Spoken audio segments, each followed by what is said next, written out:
आज हम बात करने वाले हैं। ये देखिए, ये जो काप दिखाई दे रहा है, इसके शरीर पे देखिए आप, पूरे शरीर पे छोटी छोटी गांठ बन गई है। तो आज हम इसमें बात करेंगे लंपी स्किन डिजीज़ की, जिसको हम लंपी वायरस बोलते हैं। ये देखिए, बहुत ही ज़्यादा तेज़ी से फैल रहा है और लगभग लगभग सभी तरह के पशुओं को ये अपनी चपेट में ले रहा है। तो आज हम डिटेल से जानने वाले हैं इस काप के बारे में कि इसको लंपी स्किन कैसे हुआ है, क्या ट्रीटमेंट करना चाहिए और लंपी स्किन का हमें कैसे ट्रीटमेंट करना चाहिए, कैसे बचाव करना चाहिए, इसके बारे में हम डिटेल से जानेंगे। तो साथियों, आप इस चैनल पर नए हैं तो इस चैनल को सब्सक्राइब जरूर करें और इस वीडियो को ज़्यादा से ज़्यादा लाइक एंड शेयर करें।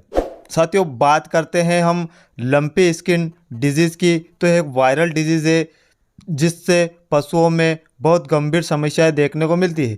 साथियों, आज हम बात करने वाले हैं new Dodia weights club channel पे। तो हमारे इस चैनल पे एमपीडी, सरन, सुन, चिटकी के ऑपरेशन की प्रैक्टिकली क्लासेस चल रही है। यदि आप आना चाहते हैं तो स्क्रीन पर जो नंबर दिखाई दे रहा है, इस नंबर पे संपर्क जरूर करें। साथियों, एक वायरल डिजीज़ के बारे में हम बात करने वाले हैं जिसको हम लंपी स्किन डिजीज़ बोलते हैं। इस काप को देखिए आप, पूरे शरीर पे छोटी छोटी गांठें बन गई है और पूरे शरीर पे है, जहां बाल है यहाँ भी हाथ लगा के देखेंगे तो हमें दिखाई देगी। ये देखिए, इस तरीके की गांठें बन जाती है। यह एक वायरल डिजीज़ है जो कि वायरस के द्वारा फैलती है। इसका कारण एक कैप्री पॉक्स वायरस है जिससे पशुओं में यह बीमारी फैल जाती है और एक गंभीर समस्या है। सबसे पहले जब पशुओं में यह आती है तो इससे पशुओं में हाई टेम्परेचर देखने को मिलेगा, बहुत ज़्यादा बुखार देखने को मिलेगा। बुखार के कारण कभी कभी पशुओं में पतले दस्त भी लग जाते हैं।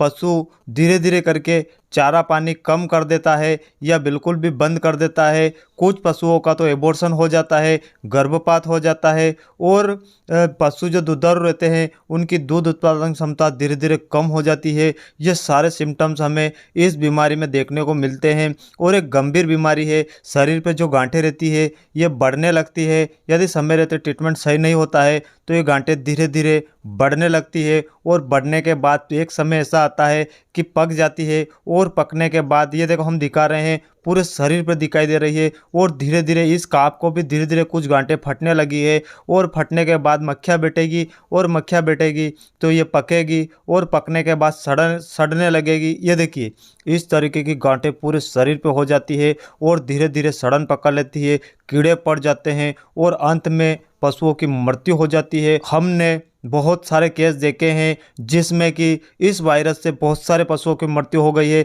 ज़्यादातर ये बीमारी गोवंशीय पशु, गाय बैल की बीमारी है और लगभग लगभग कुछ भैंस वंशीय पशुओं में भी यह हमें देखने को मिल रही है और लगभग लगभग मिल भी रही है। कुछ जो केस जिसकी इम्यूनिटी कम रहती है उन पशुओं में यह ज़्यादा फैल जाती है और उनको अपनी चपेट में ले लेती है। यदि पशुओं की इम्यूनिटी सही है तो यह पशु इसकी चपेट में नहीं आएगी और जिसकी इम्यूनिटी कम है यह उसको जरूर चपेट में लेगी और एक एक बार लगभग लगभग हर पशुओं में फैलेगी। इसका मेन ट्रीटमेंट, पशुओं को हम वैक्सीन लगा के ही रोक सकते हैं। यदि आपने इस बीमारी की वैक्सीन लगा दी तो यह बीमारी पशुओं में नहीं फैलेगी और यदि वैक्सीन नहीं लगाई है तो यह बीमारी लगभग लगभग हर पशुओं में फैल जाएगी।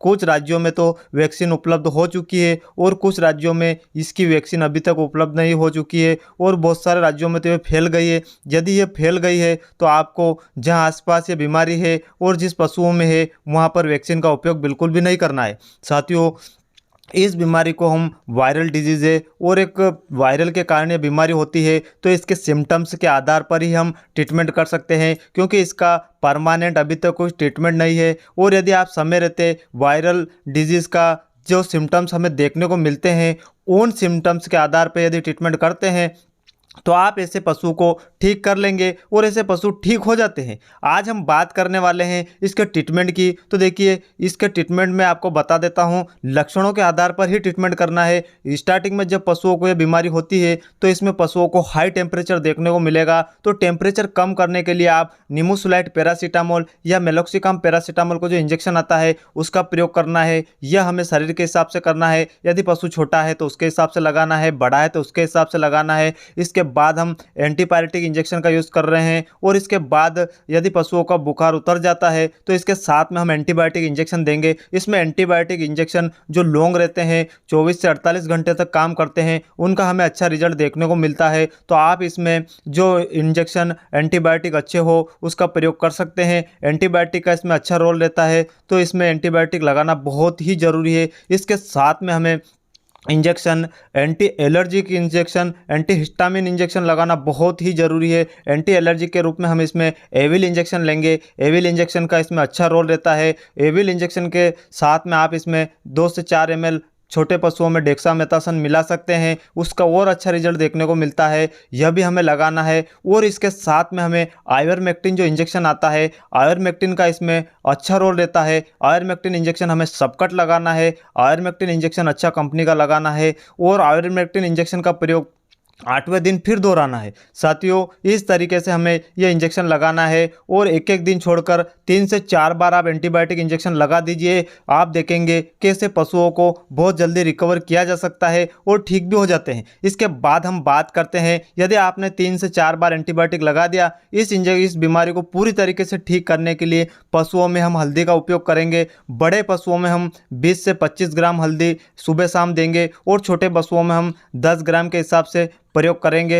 हल्दी एक एंटीबायोटिक है जो घाव भी सुखा देगी और ऐसे पशुओं को ठीक भी कर लेगी। और यदि ऐसे पशुओं में हम इसका लेप बना के लगाएंगे तो हमें और अच्छा रिजल्ट देखने को मिलेगा। जहाँ पर घाव हो जाते हैं, हल्दी का लेप बनाना है और लेप लगा के इस पर छोड़ देना है, इससे भी घाव ठीक हो जाएंगे। इसके बाद हम बात करते हैं, ऐसे पशुओं को हर 2 से 3 दिन में नहलाना चाहिए। जो नीम रहता है उसकी पत्तियाँ हमें लेना है, उनको अच्छे गर्म पानी में उबालना है, फिर पानी को ठंडा करके ऐसे पशुओं पे छिड़कना है या नहलाना है। इससे भी ये बीमारी बहुत हद तक कंट्रोल हो सकती है। और पशुओं को इम्यूनिटी बढ़ाने के लिए आप जो मिनरल मिक्सचर आता है वह भी चालू कर सकते हैं। यदि आपको वह नहीं मिलता है तो आप ऐसे पशुओं का यह ट्रीटमेंट करके देखिए, हल्दी का प्रयोग करके देखिए। और यदि कीड़े पड़ जाते हैं, पशुओं के शरीर पे घाव बन जाते हैं, तो इसमें आपको टर्पेंटन ऑयल आता है, कीड़े का तेल आता है, उसको डालना है और उससे कीड़े निकालना है।